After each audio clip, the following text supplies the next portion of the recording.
What's up, guys? Game Fiend Football Game here, and I'm back. And it's Saturday, and it's once again another time for another drama scripted Saturday. In the background, since the two gameplays were actually short, in the background is World to Chairman Prescott match 39 and World to Chairman Prescott match number 40. I'm gonna start off with Raw as I normally do. After Raw, I 100% the brand splits don't mean anything. Like, they just don't. They did another beat the clock challenge to find out who the #1 contender was, and the matches were The Miz versus Santino. Let's see, Chris Jericho versus The Big Show. Who else? Randy Orton versus Jack Swagger, and for some reason Daniel Bryan versus Jerry Lawler, and before that it was Kane versus the Great Khali, which that by itself, has written as a disaster all over it. But to make a long story short, Miz held the Beat the Clock challenge at a good time at a 4:28, I believe. 4:18. Sorry, 4:18, and Chris Jericho's and the Big Show's match almost was a tie for the time, but because it ended in ring out and Chris Jericho and the count out couldn't get finished in time, so I think Jericho was 1 second late he was in the ring, he won the match, but to beat the clock he was 1 second late of the count out going to 10, so he wasn't able to lose. Then Randy Orton in his match, he was able to beat the time by a good, I think, 10 seconds, I believe. Yeah, no, by a good, yeah, roughly 10 seconds, 4:16. So he was the new leader.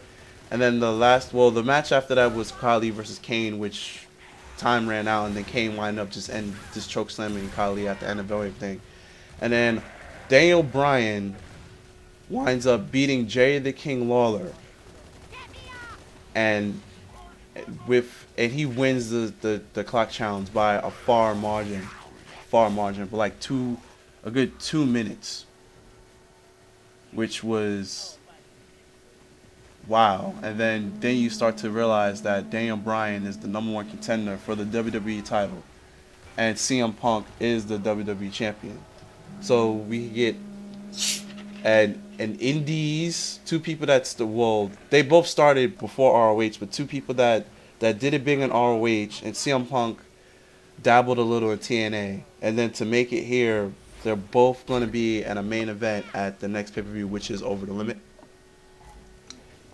which is very, very, very good. I can't wait to see this match. Everybody wanted to see this match at a high level because yes, they faced each other before 2 years ago in a Raw match, but that was just a match, and it was also good. But now we get to see these two at a pay-per-view match, which is very, very high level. Second. So I can't wait to see that. I'm looking forward to that.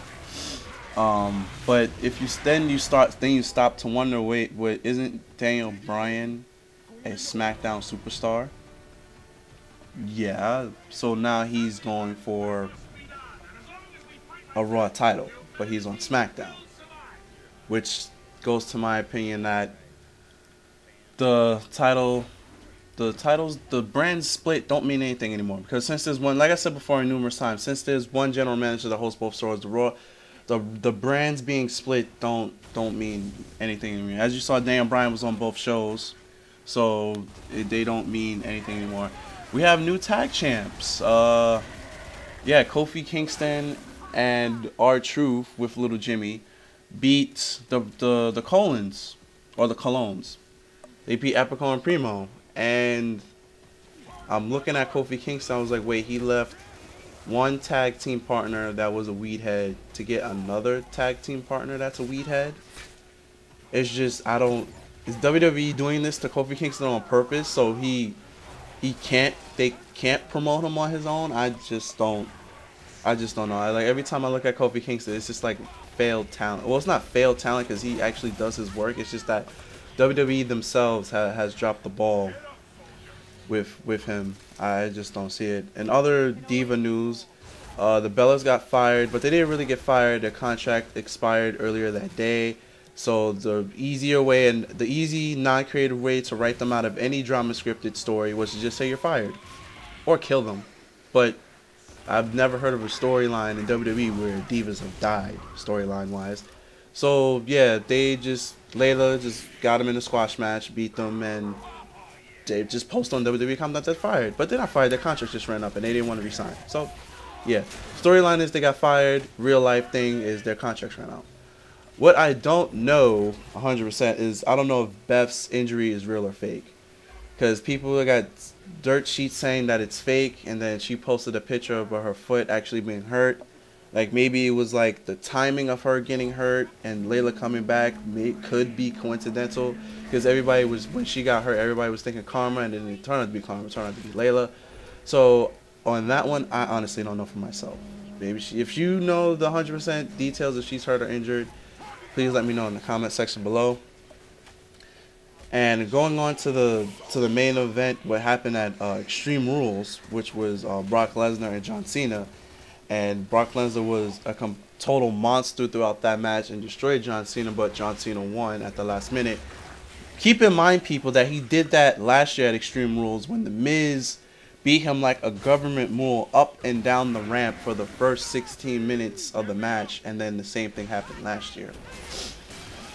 But Brock Lesnar was made to like a monster, and he was dominant throughout that match. But Cena did something. He said to the fans that he may be hurt and have to take some time off. He did that last year on in a house match when it was Wade Barrett versus him in a steel cage, and he hurt his hip. He did a promo after the match saying that if he had to take some time off, he might have to take some time off because he felt that he was hurt. Same thing with this here. And Brock Lesnar got angry and he wrecked a dressing room backstage. And to keep Brock Lesnar off camera, this was already planned. Let's just have him break Triple H's arm. But that was already planned. But I heard Brock Lesnar's upset. I don't know how they got him over that. That Cena was not supposed to address the crowd. I don't know if he wasn't already supposed to. That's just Cena being Cena. He's always going to do that if he feels that he's hurt.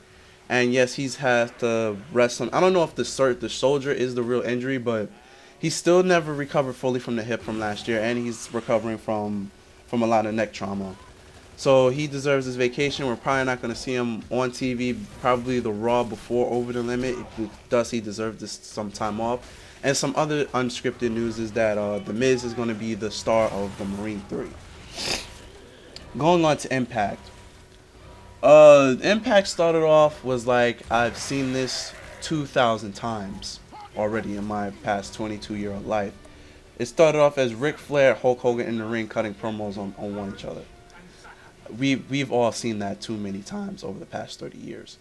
But basically it was just him wanting Ric Flair to be a judge for the guts thing that TNA has to do, which they wound up signing Silva at the end point of Impact anyway, which I swear all that music was edited in. I highly doubt that Impact was taped live with that music being in with the crowd, because the crowd was not reacting to that music. So it feels that background music was heavily edited and it didn't sync right anyway, but it's Impact. Other notes that stood out to me on Impact was Hulk Hogan saying that RVD and Bobby Roode had to pick their own own challenges for that night. Roode picked RVD. RVD picked Mr. Anderson. Hulk Hogan made that Mr. Anderson match no disqualification. That was the main event. RVD winding up beating Jeff Hardy with the accidental help of Robert Roode.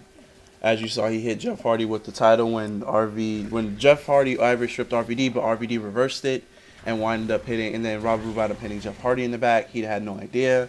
RVD beat Jeff Hardy 1, 2, 3.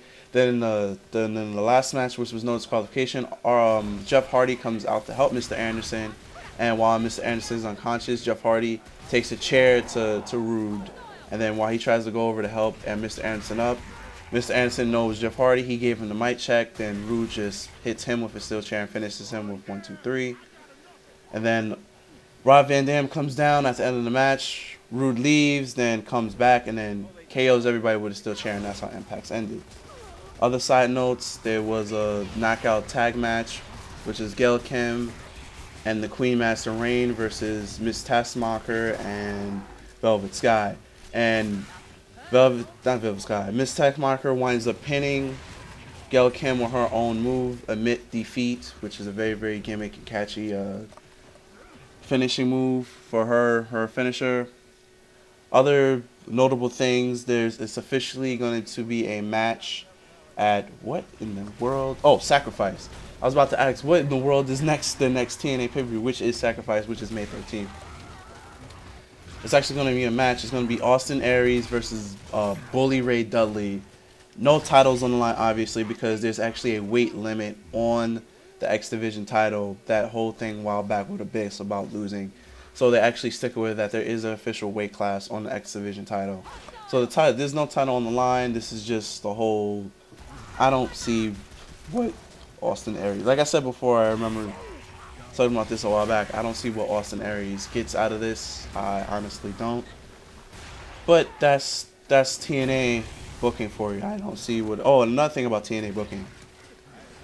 The Abyss looking for himself and Bubba Ray Dudley thing. I don't know if this is going to advance into anything more. Maybe it looks like it might carry over to Slammiversary, which I don't know, since that's their TNA's anniversary, which it'll be their 10th anniversary. So I don't know if that storyline is going to build up to anything big, reaching all the way to Slammiversary. I don't know. We'll just have to wait and see and find out. Anyway, moving on to SmackDown. SmackDown started off as Sheamus cutting a promo and then abusing the Dan Bryan's yes, yes, yes chants once again, which I kind of don't like that. Sheamus almost kind of stealing Dan Bryan's yes, yes, yes chant, which I don't necessarily agree with. I feel that Sheamus could do his own chant, even though he feels that he's mocking Daniel Bryan when he screams yes, yes, yes. But anyway, the match ended in a no contest. So the match ended in a no contest. So whatever. Right after that, it was the tag team champs Kofi Kingston and R-Truth against Hunico and Casino. The tag team champs won. Then it was Brodus Clay. We had a Brodus Clay appearance versus Jack Swagger. And Brodus Clay won through the countout. And to me, Brodus Clay's character is not getting stale. It's what WWE has him doing is what's getting him stale. Because all of his matches, besides the one with Dolph Ziggler and this previous one with Jack Swagger, have all been squash matches.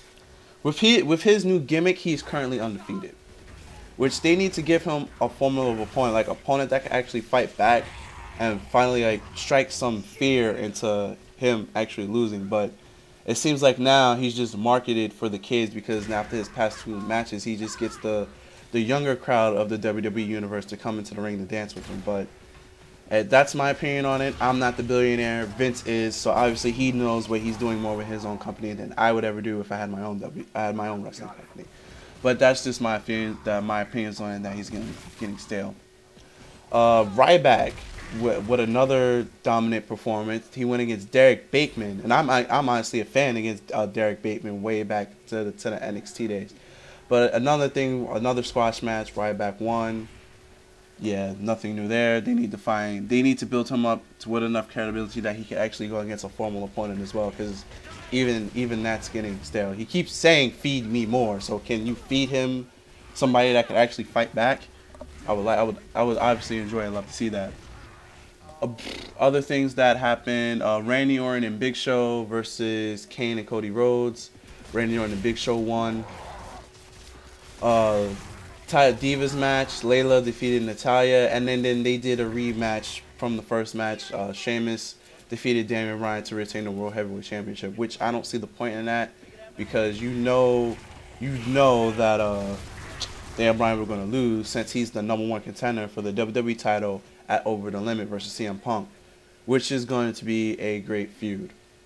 Hopefully they turn it into a great feud, not just, oh, hey, fight this guy because we just did this BS sprint the clock challenge for a tournament just to see the #1 contender and then there's no feud.